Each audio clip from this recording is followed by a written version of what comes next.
শীঘ্রই আসামে শুরু হচ্ছে ভোটার তালিকার নিবিড় সমীক্ষা বা এসআইআর। ভোটার লিস্টের বিশেষ সংশোধন বা এসআইআর নিয়ে দেশ জুড়ে শুরু হয়েছে বিতর্ক। এসআইআর তোড়জোড় শুরু আসামেও। চলিত মাসেই আসামের সমস্ত জেলায় স্পেশাল ইন্টেন্সিভ রিভিশন অর্থাৎ এসআইআর প্রক্রিয়া শুরু হবে। আজীবন ভোট দিয়েছেন কিন্তু এখন স্পেশাল ইন্টেন্সিভ রিভিশন কার্যক্রমে প্রয়োজনীয় নথি জমা না দিলে ভোটার তালিকা থেকে নাম বাদ যেতে পারে আপনারও। রাজ্যের সমস্ত জেলার আয়ুক্তদের উদ্দেশ্যে বিশেষ নির্দেশনা জারি করেছে নির্বাচন কমিশন। আসামের সমস্ত ইআরও এবং এইআরওদের নিজের জেলায় জেলায় থাকার নির্দেশ। ডাটা এন্ট্রি অপারেটরদের অতিরিক্ত কাজের বোঝা বা চাপে না রাখতেও জেলা নির্বাচনী আধিকারিকদের নির্দেশ রাজ্যিক কমিশনারের। 2005 সালের ভোটার তালিকায় নাম থাকলেই চলবে। এসআইআর আধার হিসাবে বিবেচিত হবে 2005 সালের ভোটার তালিকা। 2005 সাল অর্থাৎ 2 যুগের বেশি সময় আগের ভোটার তালিকায় নাম থাকলেই নিজের ভোটের এসআইআর করাতে পারবেন নাগরিকরা। এসআইআর এর জন্য সমস্ত রাজ্যে নির্বাচনী আধিকারিকদের প্রস্তুত থাকার নির্দেশ দিয়েছেন রাজ্যিক মুখ্য নির্বাচন কমিশনার। আগস্টের শেষ দিকেই জোর কদমে শুরু হবে প্রতিজন ভোটারদের নথি পরীক্ষা।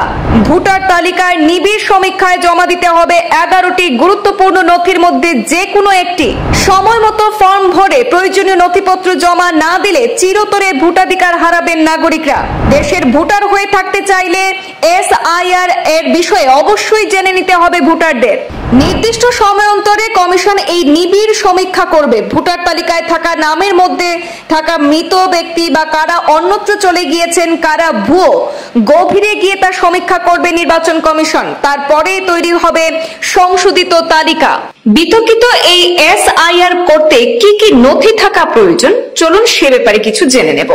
11টি নথি নির্দিষ্ট করে দিয়েছে নির্বাচন কমিশন।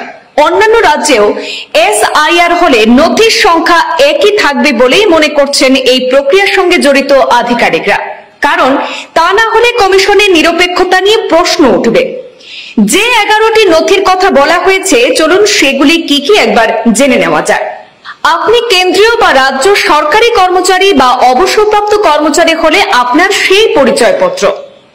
আপনার নামে 1987 সালের 1 জুলাইয়ের আগের কোন সরকারি কেন্দ্র অথবা রাজ্যের নথি, যেমন ব্যাংক, পোস্ট অফিস, এলআইসির নথিও গ্রাহ্য।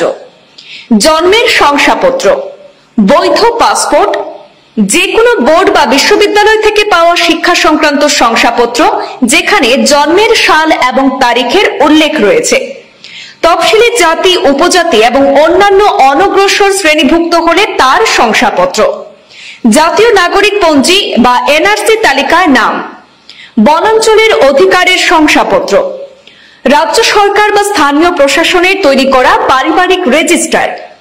সরকার প্রদত্ত জমি বা বাড়ির নথি অর্থাৎ দলিল, পর্চা ইত্যাদি। আসামের নাগরিকরাও এসআইআর এর জন্য তৈরি থাকুন। উল্লেখ্য, Election Commission of India August মাস থেকে দেশ জুড়ে শুরু করতে চলেছে এই স্পেশাল ইন্টেন্সিভ রিভিশন বা এসআইআর। এই প্রক্রিয়ায় বুথ লেভেল অফিসার বা বিএলও আপনার বাড়িতে গিয়ে একটা ফর্ম ফিল আপ করাবেন। সঙ্গে লাগবে 11টি নথির মধ্যে যে কোনো একটি নথি। এই প্রক্রিয়ায় 3 ধরনের আবেদনকারী থাকবেন। 1987 সালের জুলাইয়ের আগে জন্মগ্রহণ করা ভোটার। এদের ওই 11টি নথির মধ্যে শুধু নিজের ডকুমেন্ট দিলেই হবে। 1987 থেকে 2002 এর মধ্যে জন্মগ্রহণ করা ভোটার, এদের দিতে হবে বাবা অথবা মায়ের ডকুমেন্ট। তবে 2002 সালে রাজ্যে হওয়া শেষ এসআইআর অর্থাৎ ভোটার তালিকায় যদি তাদের নাম থাকে, সেই লিস্টের পাতাটি দিলেই আর কোনো ডকুমেন্ট দরকার নেই। 2002 এর পর জন্ম নেওয়া ভোটার, এদের ক্ষেত্রে লাগবে বাবা ও মা উভয়েরই ডকুমেন্ট। এক্ষেত্রেও 2002 এর শেষ এসআইআর বা ভোটার তালিকায় তাদের নাম থাকলে সেই তালিকার পাতাটি জমা দিলেই চলবে। যদি কেউ বাইরের রাজ্যেও থাকেন, কোনো চিন্তা নেই, আপনি অনলাইনেও ফর্ম ফিল আপ করতে পারবেন। আপনি রাজ্য কিংবা আপনার স্থায়ী ঠিকানার বাইরে থাকলে প্রয়োজনীয় কাগজপত্রের ছবি সাথে রাখুন অথবা জোগাড় করে নিন। ফর্ম কিন্তু প্রত্যেককেই ফিল আপ করতে হবে, নয়তো ভোটার তালিকা থেকে আপনার নাম বাদ হয়ে যেতে পারে।